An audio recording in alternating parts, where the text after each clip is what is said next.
poder mostrar mayor velocidad. Sonic se trataba de la movilidad y de desplazarse, y creo que el cabello puntiagudo o los erizos en el puercoespín solo reforzaban eso.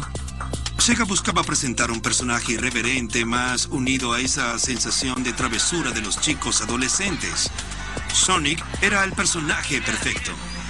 Era un antihéroe, en el sentido de que no se hizo para personificar cualidades heroicas. Era un poco egoísta, pero eso es también lo que lo hace divertido. En algunos casos, los personajes menos nobles eran los más entretenidos y, por lo tanto, los más divertidos de jugar. Antes de que Sonic apareciese en las pantallas, hubo otro antihéroe que llegó directo al corazón de miles de adultos aventureros. Larry Laffer era el protagonista de una serie llamada Leisure Suit Larry. Larry era calvo, tonto y vestía un traje casual, pero aún así era un amable perdedor de mediana edad que trataba de seducir mujeres atractivas. La dirección que tomé fue crear un antihéroe, un sujeto que constantemente fuese humillado, insultado o rechazado, pero si jugabas el juego lo suficiente, al final él perseveraría y tendría un breve momento de felicidad. Leisure Suit Larry, en el momento en que apareció, fue el primer contenido picante en un computador. Larry fue uno de los 10 mejores juegos de 1988, que demostró que los juegos ya no eran solo para niños. El sexo vende, siempre lo ha hecho. Eso no es una revelación para nadie. Obviamente tenía algo único para un juego de computador en esa época. Otro aspecto único de Leisure Suit Larry era que el juego se desarrollaba en un ambiente real, con personajes realistas. En lugar de explorar reinos de fantasía, como otros juegos de aventura, Larry llevó a los jugadores a casinos para adultos y a bares, dándole al jugador una experiencia más adulta. Creo que Larry fue el primer juego en usar personajes y personas reales en una época presente y en situaciones que parecía que podían ser actuales, a diferencia del carril en que estaban muchos juegos, que eran ambientes medievales o el espacio en el futuro. No me di cuenta de eso entonces, no tenía un plan, solo sabía que no quería competir con esos juegos o con los otros, y por lo tanto allí había un gran hoyo en el medio que me pareció el punto perfecto, y estoy feliz de haberlo visto desarrollarse con los años como una tendencia en los juegos. Creo que hoy cada vez más juegos tratan sobre personas reales en ambientes reales con acción realista. Para permitir estos mundos de juego más realistas y explícitos, las compañías de juegos tenían que desarrollar nueva tecnología. A pesar de que Nintendo se asoció con Sony para desarrollar la tecnología de CD-ROM para su consola a principios de los 90, las disputas por contratos destruyeron la sociedad. En lugar de trabajar con otra compañía de juegos, Sony decidió continuar su investigación y desarrollar su propia consola independiente llamada Sony PlayStation. Cuando Sony lanzó el PlayStation 1, reconoció que había una audiencia allí afuera de 18 o 21 años que aún deseaba jugar videojuegos, aún quería hacerlo. Pero ¿saben qué?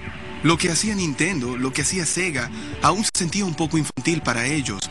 Así que Sony llenó ese vacío para los jugadores mayores al brindar un sistema que se veía un poco más sofisticado. Funcionaba con CD, que para entonces tenía una ventaja tecnológica que te hacía sentir que obtenías un equipo de alta fidelidad, que no solo jugabas con un juego de niños. Mientras Nintendo aún hacía juegos en cartuchos que solo podían almacenar 16 megabytes, Sony hacía juegos en CD que podían almacenar 650 megabytes, permitiendo gráficos y juegos mucho más complejos. Podías tener audio con calidad de CD. Bien hecho, Crash. Sabía que contaba contigo. Podías tener video con calidad de computador y muchas posibilidades con más espacio de almacenamiento. Eso aumenta las posibilidades para el juego. Sony tiene el crédito de hacer de los videojuegos algo mucho más genial para jugar. Ya no lidiábamos solo con material infantil, Ahora lidiábamos con obras maestras operáticas como Final Fantasy VII, que trataban sobre la muerte, la traición y tópicos que parecían más maduros. Y eso abrió nuestro producto a tantas nuevas personas que ahora compraban un videojuego, pues tenían aspectos que sentían eran relevantes para sus vidas. La PlayStation básicamente alcanzó el mismo nivel de penetración en 10 años que el del teléfono en 30 años.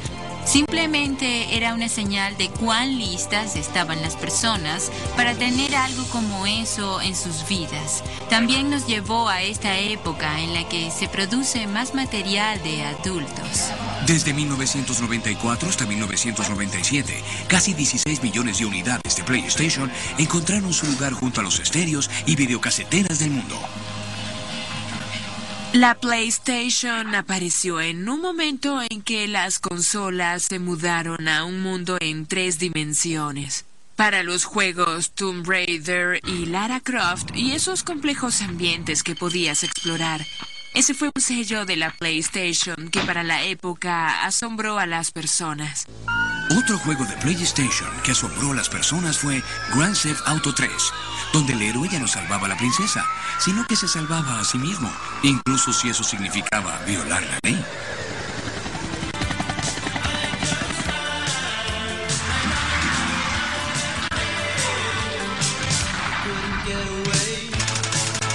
Tienes algunos objetivos que tratas de alcanzar, pero lo que cambió fue el espacio de juego.